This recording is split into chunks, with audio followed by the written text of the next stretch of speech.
Good evening.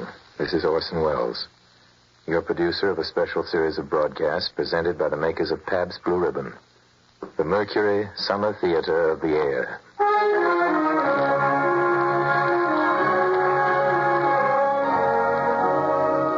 Ladies and gentlemen, the element of suspense is so vital to our story tonight that our sponsors, the makers of Pabst Blue Ribbon beer, are omitting their usual commercial message during the intermission between the acts so that our play will go uninterrupted from spooky start to spooky finish. We of the Mercury reckon that a story doesn't have to appeal to the heart, it can also appeal to the spine. Sometimes you want your heart to be warm, sometimes you want your spine to tingle. Well, the tingling, it's to be hoped, will be quite audible as you listen tonight to a classic among radio thrillers. Its author is one of the most gifted of all the writers who've ever worked for this medium, Lucille Fletcher, who wrote the greatest single radio script ever written. Sorry, wrong number. The title of this, her terrifying little tale of Gru for this evening, is another spine tingler by name The Hitch-hiker.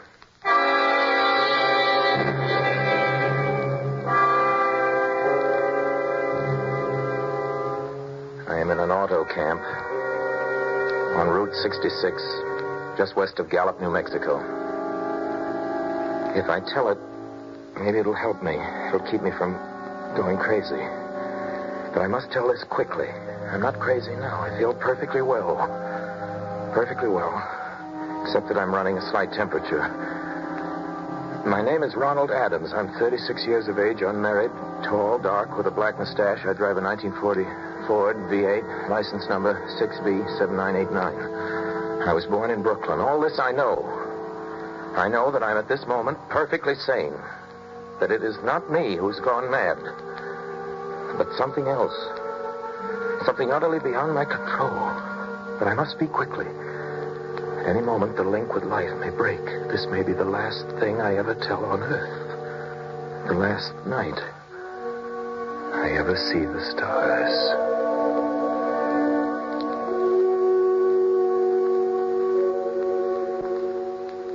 6 days ago, I left Brooklyn to drive to California. Goodbye, son. Good luck to you, my boy. Goodbye, Mother. Here, give me a kiss, and then I'll go. I'll come out with you to the car. Ah, it's raining. Stay here at the door. Oh. Hey, what's this, tears? Oh, it's just the trip, Ronald. I wish you weren't driving. Oh, Mother, there you go again. People do it every day. I know, but you'll be careful, won't you?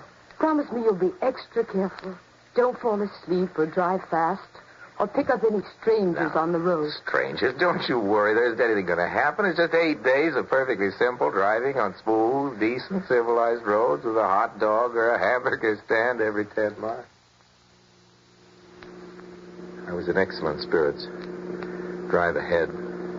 Even the loneliness seemed like a lark. But I reckoned without him. Crossing Brooklyn Bridge that morning in the rain, I saw a man leaning against the cables. He seemed to be waiting for a lift. There were spots of fresh rain on his shoulders. He was carrying a cheap overnight bag in one hand. He was thin, nondescript, with a cap pulled down over his eyes. He stepped off the walk, and if I hadn't swerved, I'd have hit him. I almost did. Almost did hit him. Now, I would have forgotten him completely, except that just an hour later, while crossing the Pulaski Skyway over the Jersey Flats, I saw him again. At least he looked like the same person. He was standing now with one thumb pointing west. I couldn't figure out how he'd got there, but I thought maybe one of those fast trucks had picked him up, beat me to the Skyway, and let him off. I didn't stop for him. Then, late that night, I saw him again. It was on the new Pennsylvania Turnpike between Harrisburg and Pittsburgh. It's 265 miles long with a very high speed limit. I was just slowing down for one of the tunnels when I saw him standing under an arc light by the side of the road. I could see him quite distinctly. The bag, the cap, even the spots of fresh rain spattered over his shoulders.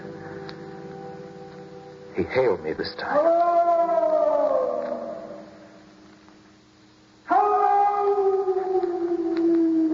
stepped on the gas like a shot.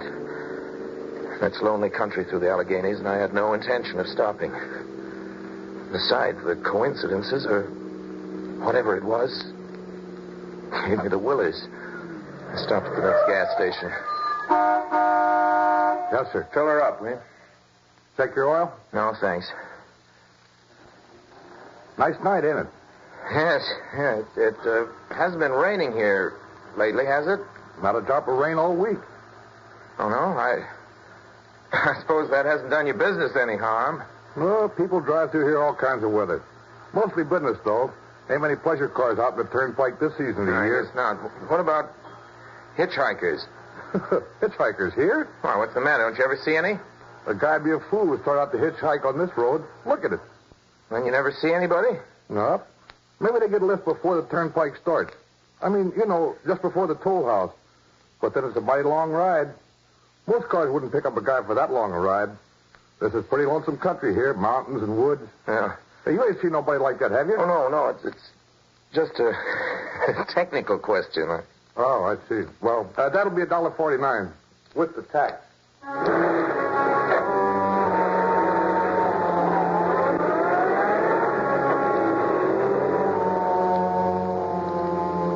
The thing gradually passed from my mind as coincidence. I had a good night's sleep in Pittsburgh. I didn't think about the man all next day until just outside of Zanesville, Ohio, I saw him again. It was a bright, sunshiny afternoon. The peaceful Ohio fields, brown with the autumn stubble, lay dreaming in the golden light. I was driving slowly, drinking it in, when the road suddenly ended in a detour. In front of the barrier, he was standing. Let me explain about his appearance before I go on. I repeat, there was nothing sinister about him. He was as drab as a mud fence, nor was his attitude menacing. He merely stood there, waiting, almost drooping a little, the cheap overnight bag in his hand. He looked as though he'd been waiting there for hours. And he hailed me. He started to walk forward. Hello!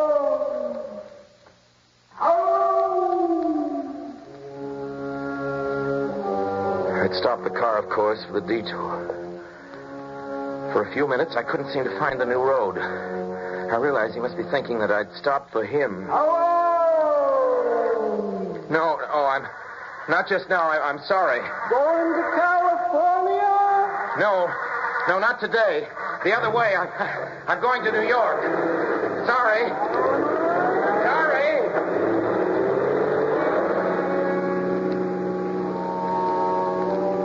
After I got the car back onto the road again, I felt like a fool.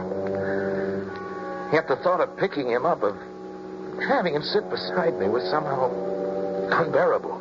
Yet at the same time, I felt more than ever unspeakably alone.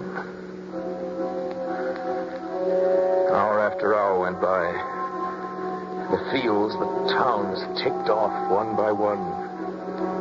The lights changed.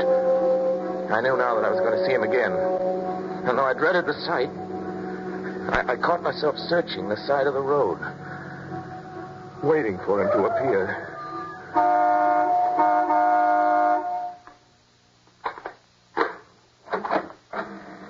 Yep. What is it? What's you want? You sell sandwiches and pop here, don't you? Yep, we do. In the daytime. But they close up for the night. I know, but I was wondering if you could possibly have a cup of coffee. Black coffee. Not at this time of night, mister. My wife's a cook and she's in bed. Well, now, listen, just a minute ago, there was a man standing here, right beside here, and he was a suspicious-looking man. Henry?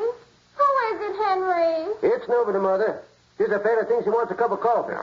Go back into bed. I don't mean to disturb you, but you see, I was driving along when I just happened to look, and there he was. What was he doing? Nothing. You've been hitting a bottle. That's what's the matter with you. You got nothing better than do than wake decent folk out their hard-earned sleep. Now get going. Go on. But he looked as though he was going to rob you. I ain't got nothing in this stand to lose. On your way before I call out Sheriff Oak.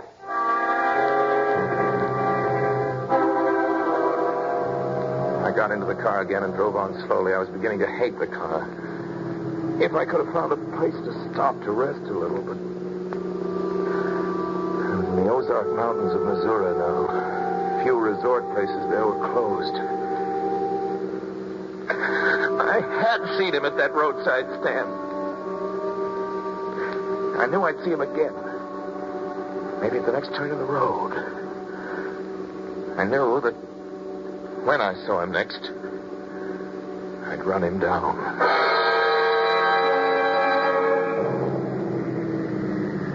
But I didn't see him again until late the next afternoon. I'd stopped the car at a sleepy little junction just across the border into Oklahoma. Let a train pass by when he appeared. Across the tracks. He was leaning against a telephone pole. It was a perfectly airless, dry day. The red clay of Oklahoma was baking under the southwestern sun. Yet there were spots of fresh rain on his shoulders. I couldn't stand that.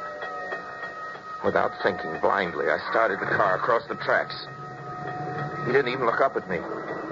He was staring at the ground. I stepped on the gas hard, veering the wheel sharply toward him. I could hear the train in the distance now, but I didn't care. Then, something went wrong with the car. It stalled right on the tracks. The train was coming closer. I could hear its bell. Heard its cry, its whistle crying. Still, he stood there. And now I knew that he was beckoning. Beckoning me to my death.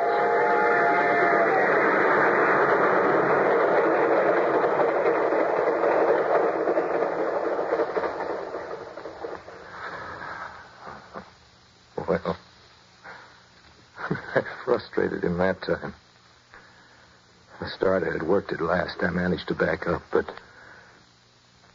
after the train had passed,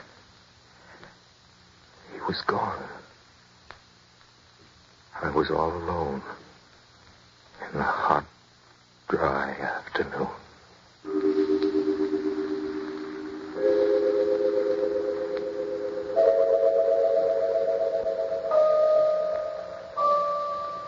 After that, I knew I had to do something. I didn't know who this man was or what he wanted of me. I only knew that from now on, I mustn't let myself be alone on the road for 1 minute. Hello there. Hello. Like a ride? What do you think? How far you going? Amarillo. I'll take you to Amarillo. Amarillo, Texas? Yeah, I'll drive you there. Gee. Hop here. Mind if I take off my shoes? My dog. No, go right ahead. Oh, gee, what a break this is. Swell car and decent guy. Driving all the way to Amarillo. All I've been getting so far is trucks. You hitchhike much? Sure. Only it's tough sometimes in these great open spaces to get the break. Yeah, I think it would be, but I'll bet, though, if you got a good pickup and a fast car, you could get to places faster than, well, say another person in another car. I don't get you. Well, you take me, for instance. Suppose I'm driving across the country at a nice, steady clip of about 45 miles an hour. Couldn't a girl like you just standing beside the road, waiting for lifts, beat me to town after town, provided she got picked up every time in a car that was doing 65 or 70 miles an hour? I don't know. Maybe she could, maybe she couldn't. What difference does it make? Oh, no difference. It's just crazy idea I had sitting here in the car. Oh, imagine spending your time in a swell car thinking of things like that. What would you do instead? What would I do if I was a good-looking fellow like yourself? Well, I'd just enjoy myself. Every minute of the time. I'd sit back and relax. If I saw a good-looking girl along the side of the road... Hey! Did you see him, too? See who? That man standing beside the barbed wire fence. I didn't see anybody. Right there. There was nothing, just a barbed wire fence. What did you think he was doing, trying to run into that barbed There was wire a man fence? there, I tell you. A thin, gray man with an overnight bag in his hand. I was trying to run him down. Run him down? You mean kill him? I'm trying to get rid of him. Or at least prove that he's real. But you say you didn't see him back there. You sure? I didn't see a soul. As far as that's Well, watch concerned... for him. Watch for him the next time. And keep watching. Keep your eyes peeled on the road. He'll turn up again. Maybe any minute now. There! Look there! How's this door work? I'm getting out of Did here. you see him that time? Did you see him? No, I didn't see him that time. And personally, mister, I don't expect never to see him. All I want to do is go on living. And I don't see how I will very long driving with Look, you. I'm sorry. I don't know what came over me. Please, don't go. So if you'll excuse Please, me, you can't go. Listen, how'd you like to go to California? I'll drive you all the way to California. Pink elephants all the way? No, thanks. Listen, please, just 1 minute. You know what I think you need, big boy? Not a girlfriend, just a good dose of sleep. There, I cut it now. No. No, you can't go. Lay your hands off of me, do you hear? Lay your hands Come back here, please. Come back.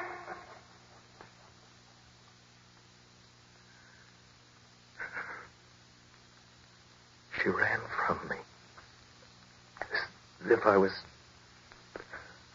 some kind of monster. A few minutes later, I saw a passing truck pick her up. I knew then that I was utterly alone. I was in the heart of the great Texas prairies. There wasn't a car on the road after the truck went by. Trying to figure out what to do, how to get hold of myself. How I could find a place to rest, or even if I could sleep right here in the car. Just a few hours and sleep. Just along the side of the road. I was getting my winter overcoat out of the back seat to use as a blanket. Just as a blanket. When I saw him coming toward me. Coming toward me. Emerging from the herd of moving steer. I didn't wait for him to come any closer. Maybe I should have spoken to him then. Fought it out then and there, for now he began to be everywhere. Whenever I stopped, even for a minute, for gas, for oil, for a drink of pop, a cup of coffee, a sandwich, he was there. I saw him standing outside the auto camp in Amarillo that night when I dared to slow down. He was standing near the drinking fountain, a little camping spot just inside the border of New Mexico. He was waiting for me outside the Navajo reservation where I stopped to check my tires. I saw him in Albuquerque where I bought 10 gallons of gas. I was afraid now. Afraid to stop. I began to drive faster and faster. I was in lunar landscape now. The great arid mesa country of New Mexico. I drove through it with the indifference of a fly crawling over the face of the moon. And now he didn't even wait for me to stop. Unless I drove at 85 miles an hour over those endless roads.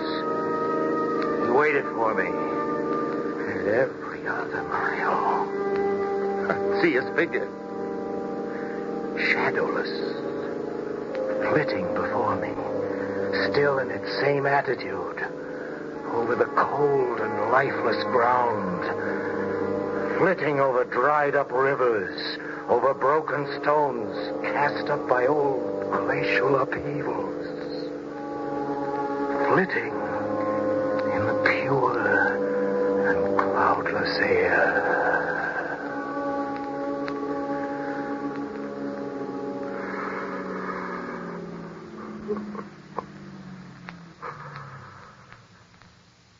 I was beside myself when I finally reached Gallup, New Mexico this morning. There's an auto camp here. It's cold. Almost deserted this time of year. I went inside and asked if there was a telephone. I had the feeling that if I could speak to somebody familiar, somebody that I loved, I could pull myself together. Number, please. Long distance. Thank you.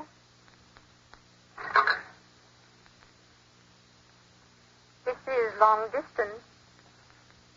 I'd like to put in a call to my home to Brooklyn, New York. I'm Ronald Adams.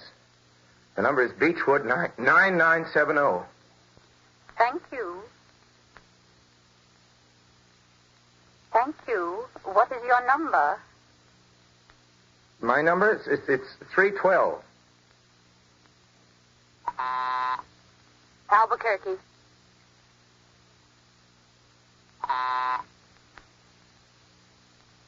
New York for Gallup. New York.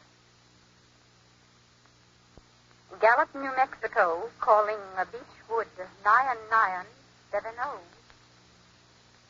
I'd read somewhere that love could banish demons. It was in the middle of the morning.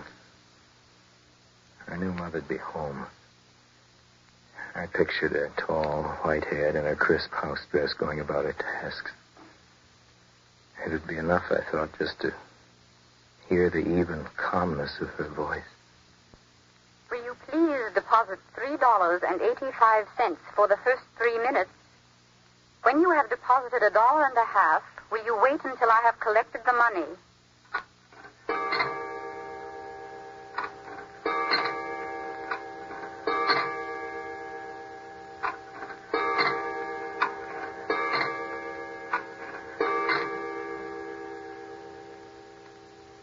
All right.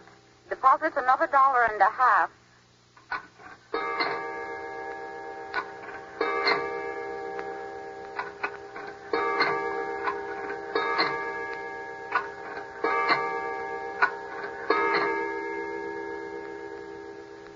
Will you please deposit the remaining 85 cents?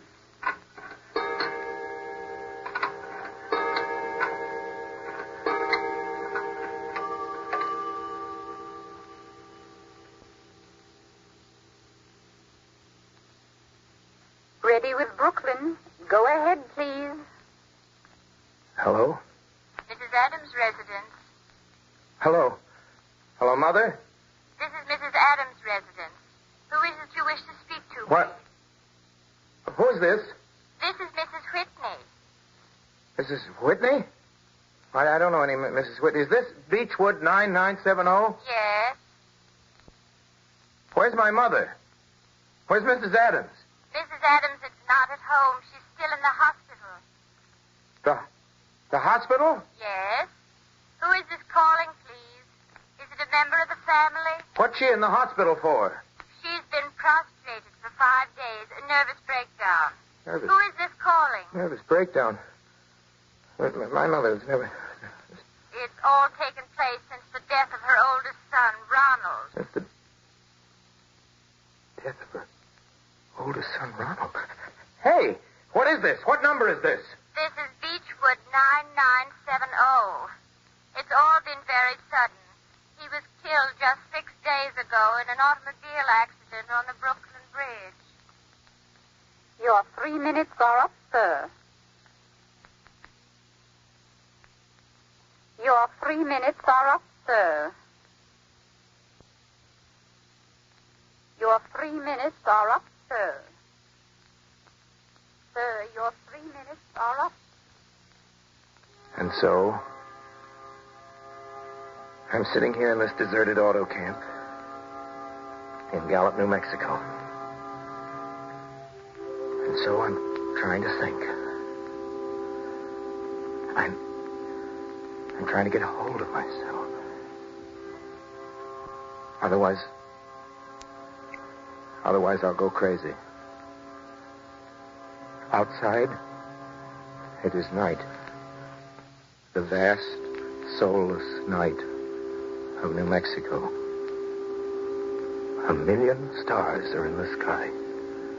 Ahead of me stretch 1,000 miles of empty mesa and mountains, prairies, desert.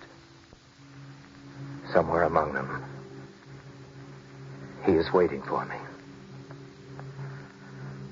Somewhere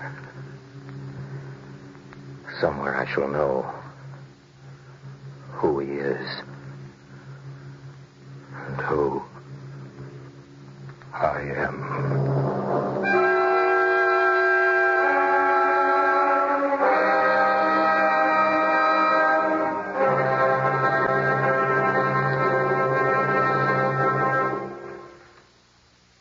Now, here is Orson Welles. Well, next week, ladies and gentlemen, we bring to your radio another Mercury favorite. We hope a favorite of yours. You've asked for it many times. We've performed it many times. Jane Eyre. And Jane will be played by a Mercury actress who was heard tonight and has been heard so often on our shows. One of the most gifted people we know in our business, Miss Alice Frost. Jane Eyre, then, with Alice Frost and your obedient servant. That's the same time next week, same station. Please join us. Until then, speaking for my sponsors, the makers of Pabst Blue Ribbon Beer, for all of us on the Mercury Theater, including Bernard Herrmann, who wrote and conducted the music on this program, I remain, as always, obediently yours.